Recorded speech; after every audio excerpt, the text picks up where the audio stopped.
Hello everyone, welcome back to my channel. आज की कहानी ना सिर्फ हैरत अंगेज है बल्कि काफ़ी कॉम्प्लेक्स भी है। ये एक ऐसे केस की कहानी है जिसमें इंसाफ पाने में 1 साल नहीं बल्कि लगभग 10 साल लगे।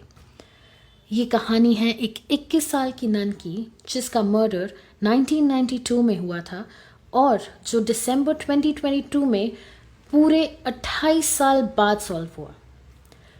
ये है सिस्टर अभया की कहानी।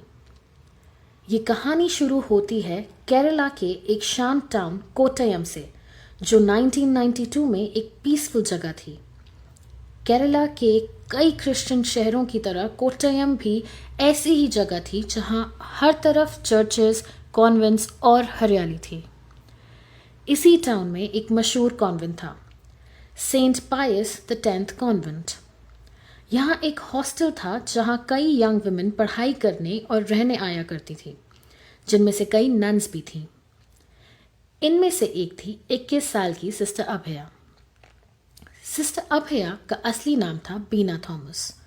उनका जन्म केरला के एक छोटे से शहर में 1971 में हुआ था। वो एक बहुत ही सिंपल और पायस परिवार में पैदा हुई थी। उन्होंने अपनी ज़िंदगी काफ़ी अर्ली एज में ही रिलीजियस होने के लिए डेडिकेट कर दी थी। उनकी फैमिली ने हमेशा उन्हें सपोर्ट किया और उनका मन था कि वो गॉड की सेवा करें। इसलिए उन्होंने एक कॉन्वेंट ज्वाइन करने का सोचा था और सेंट पायस कॉन्वेंट में नन बन गई। कॉन्वेंट में सिस्टर अभया की लाइफ बहुत ही डिसिप्लिन थी। वो दिन भर प्रेयर्स करती, क्लासेस लेती और दूसरे नन्स के साथ कम्युनिटी वर्क करती थी। उनका नेचर बहुत ही फ्रेंडली था और उनका दिल बहुत ही केयरिंग था। वो सभी की मदद करती थी और अपनी ज़िंदगी सबकी मदद करते हुए बिताना चाहती थी। सभी उन्हें एक मैच्योर और रिस्पॉन्सिबल इंसान के रूप में जानते थे। सिस्टर अभया की पर्सनालिटी में कुछ खास था। उनका एटीट्यूड बहुत ही पॉजिटिव था और वो अपने रिलीजियस ड्यूटीज़ को पूरे दिल से निभाती थी।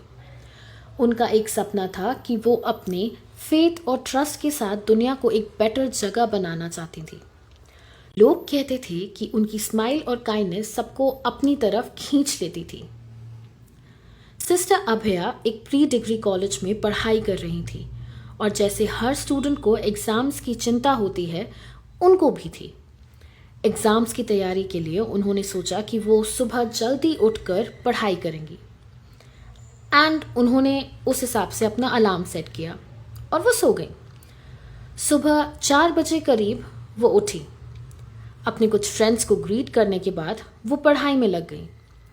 थोड़ी देर बाद उन्हें लगा कि एक छोटा सा ब्रेक लेना चाहिए, तो वो अपनी किताबें रखकर किचन में गई।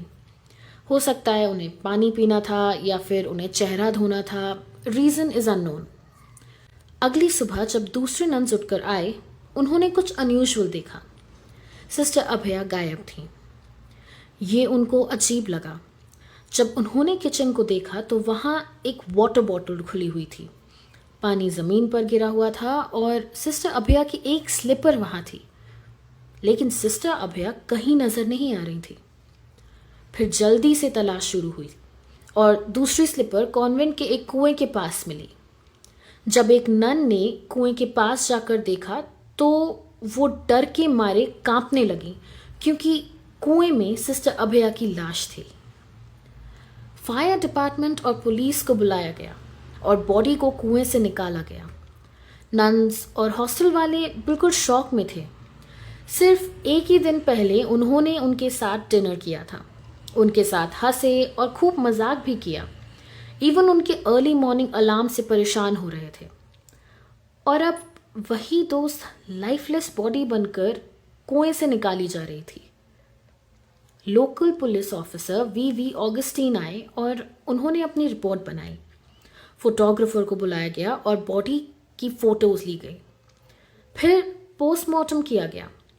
पोस्टमार्टम में डॉक्टर्स ने हेड इंजरी और कई कट्स देखे और कॉज ऑफ डेथ ड्राउनिंग बताया गया। लेकिन तब भी डाउट ये था कि डिड शी अनअलाइव्ड हरसेल्फ और समवन अनअलाइव्ड हर। लोगों को ये एक्सप्लेनेशन समझ नहीं आ रहा था। अगर sister Abhaya was thinking of unaliving herself तो उन्होंने अलार्म क्यों सेट किया? फ्रिज का दरवाज़ा खुला था, बॉटल का कैप खुला था, पानी ज़मीन पर गिरा हुआ था और स्लिपर फ्लोर पर थी। सब कुछ जल्दी जल्दी और घबराहट में लग रहा था। ये कहानी लोगों को समझ ही नहीं आ रही थी। And a lot of people thought that she did not unalive herself. In fact someone unalived her. Sister Abhaya की मौत कॉन्वेंट में हुई थी, जहां हर साल कई लड़कियां पढ़ाई और रहने के लिए आया करती थीं। ऐसी जगह पर एक ट्रैजिक इवेंट का होना काफ़ी अनयूजुअल था और ये बात कम्युनिटी को डिस्टर्ब कर गई थी। एक एक्टिविस्ट जोमन पूथनपाकल ने जस्टिस के लिए एक कमेटी बनाई। 16 अप्रैल को केस को क्राइम ब्रांच के पास भेजा गया। क्राइम ब्रांच ने मंथ्स तक की इन्वेस्टिगेशन की, लेकिन उन्होंने कंक्लूड किया कि she unalived herself. By this time sister Abhaya को दफन कर दिया गया था और उनके कपड़े भी डिस्ट्रॉय हो चुके थे, इसलिए मेडिकल एविडेंस काफ़ी कम थे। लेकिन केस अब भी मीडिया में फैला हुआ था और लोग अपनी थ्योरीज बना रहे थे। नन्स को इस इन्वेस्टिगेशन से कोई खुशी नहीं थी। प्रेशराइज्ड होने के कारण केस को हायर अथॉरिटीज़ के पास भेजा गया। Central bureau of investigation CBI ने इन्वेस्टिगेशन शुरू की। सीबीआई ने नए एंगल से क्लूज ढूंढना शुरू किया और पुराने विटनेसेस से बात की। Everything seem to be moving well, लेकिन 1994 में एक शॉकिंग ट्विस्ट आया। CBI officer Varghese P Thomas ने प्रेस कॉन्फ्रेंस की और कहा कि उन्हें प्रेशर था केस को इस तरह कंक्लूड करने के लिए कि sister Abhaya unalived herself and that is why उन्होंने अपनी जॉब छोड़ दी। इसके बाद केस एक बार फिर बड़ी न्यूज़ बन गया। मीडिया में हर जगह ये कन्फ्यूजन थी कि इतना प्रेशर कहाँ से आ रहा है और ये केस इतना मुश्किल क्यों था। सीबीआई ने फिर डमी टेस्ट किए। एक डॉल को सिस्टर अभया के साइज और वेट के हिसाब से बनाकर उसे कुएं में गिरा दिया ताकि वो उसके और टेस्ट कर सकें, लेकिन कोई सॉलिड आंसर नहीं मिला। फिर 1996 में 3 साल बाद एक रिपोर्ट आई जो कह रही थी कि ये मर्डर केस हो सकता है, लेकिन कोई क्लियर प्रूफ नहीं मिल पाया। देन अगेन 1999 में एक और टीम बनी और इन्होंने कहा कि ये एक मर्डर केस ही लगता है। मेडिकल फाइंडिंग्स ने इस कंक्लूजन को स्ट्रेंथन किया। एक डॉक्टर के बजाय 3 डॉक्टर्स ने बॉडी को एग्जामिन किया और उन्होंने कई इंजरीज देखी जो पहले रिपोर्ट में मेंशन ही नहीं की गई थी। 2007 में आफ्टर 15 इयर्स ऑफ इन्वेस्टिगेशन एक सरप्राइजिंग क्लू मिला। एक थीफ अदाकर राजू ने एक ज़रूरी क्लू दिया। राजू ने कन्फेस किया कि उसने 1992 में कॉन्वेंट में चोरी करने की कोशिश की थी। राजू ने बताया कि 1992 में उसने कई चोरियां की थी और एक दिन 27 मार्च को वो सेंट पायस कॉन्वेंट में चोरी करने गया था। उसका प्लान था कि वो कॉन्वेंट के रूफ पर चढ़कर वहाँ से कॉपर रॉड्स चुरा लेगा, जिससे वो उन्हें बेचकर पैसे कमा सकता था। लेकिन उस रात उसने कुछ अजीब देखा जो उसके दिमाग में बस गया। उसने देखा कि एक प्रीस्ट फादर थॉमस कटोर और एक और प्रीस्ट फादर होजे कॉन्वेंट में लेट नाइट आए। फिर उसने उन दोनों को सिस्टर स्टेफी के साथ एक बहुत ही कॉम्प्रोमाइज सिचुएशन में देखा। राजू ये सब देखकर दंग रह गया था और वो वहाँ से भाग गया। और अगले ही दिन उसने न्यूज़ में देखा कि सिस्टर अभया का मर्डर हुआ था। उसने सोचा कि इसके बारे में कुछ कहना ज़रूरी है, तो उसने पुलिस को अपनी गवाही दी। लेकिन पुलिस ने उसकी कहानी को इग्नोर करते हुए उसे खुद मर्डर का दोषी बना दिया, ये कहकर कि वो चोरी करते वक्त सिस्टर अभया से टकरा गया था और फिर उन्हें मार दिया। राजू ने काफ़ी टॉर्चर झेला और उसे ये सब एक्सेप्ट करने के लिए फोर्स किया गया, लेकिन उसने अपनी सच्चाई नहीं छोड़ी। कोर्ट ने भी राजू की इस हिम्मत को एडमायर किया और बाद में सीबीआई ने फादर थॉमस कटोर और सिस्टर सेफी को मेन सस्पेक्ट्स के रूप में पेश किया।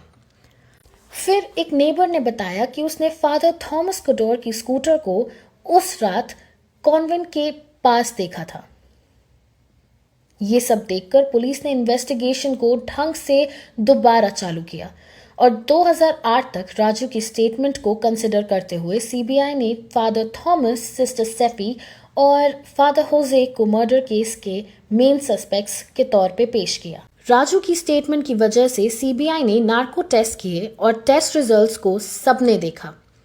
नार्को टेस्ट ने ये कंफर्म किया कि फादर थॉमस कटोर और सिस्टर सेफी ने मिलकर सिस्टर अभया को मार दिया। जब उन्होंने देखा कि सिस्टर सेफी किचन में उनकी कॉम्प्रोमाइजिंग सिचुएशन को देख चुकी थी, अभया को एक्स से मार दिया गया था और फिर उनकी लाश को कुएं में डाल दिया गया था। इस रेवलेशन के बाद फादर थॉमस कटोर और सिस्टर सेफी को अरेस्ट किया गया। 2009 में उन्हें बेल मिल गई थी, लेकिन 2020 में केरला हाई कोर्ट ने उन्हें लाइफ इम्प्रिजनमेंट की सज़ा सुनाई। ये केस 28 साल बाद सॉल्व हुआ और इसके लिए एक छोटी सी थीफ की ईमानदारी काफ़ी काम आई। अब आप समझ सकते हैं कि कैसे एक सिंपल थीफ ने इस केस की सच्चाई को दिखलाया। ये केस ये साबित करता है कि कभी कभी सबसे अनएक्सपेक्टेड सोर्सेस से बड़े रेवलेशंस हो सकते हैं। ये कहानी सिर्फ एक क्राइम स्टोरी नहीं बल्कि एक लेसन है कि कभी अपने इंट्यूशन और कंसाइंस को इग्नोर मत करो। कोई भी चीज़ छोटी या बड़ी हो, कभी भी एक केस को सॉल्व करने में मददगार हो सकती है।